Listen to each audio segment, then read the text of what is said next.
এই বাংলাদেশকে যদি আমরা একটা মদিনা রাষ্ট্র বানাতে পারি, ইনশাল্লাহ কালকে গাজওয়াতুল হিন্দ হবে।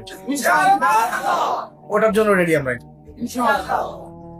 পাকিস্তানের কাছে কিছুই নাই, আছে খালি 10টা 12টা পারমাণবিক কোনো অস্ত্র, তাতেই ভয়ে কাঁপতে থাকে। চায়না খালি একটু ভয় দেখায় যে আগাইলে কিন্তু সিকিম নিয়ে নিব, আগাইলে কিন্তু চিকেন নেক গিলে ফেলবো।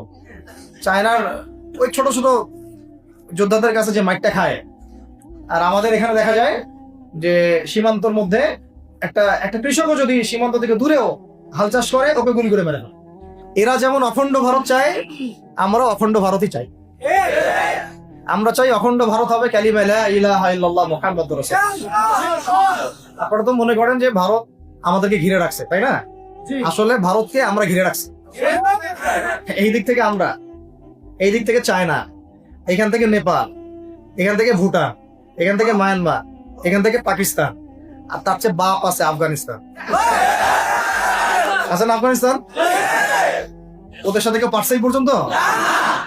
আফগানের ভাইরা নিজেদেরকে গড়ে নিচ্ছে, গোছাচ্ছে।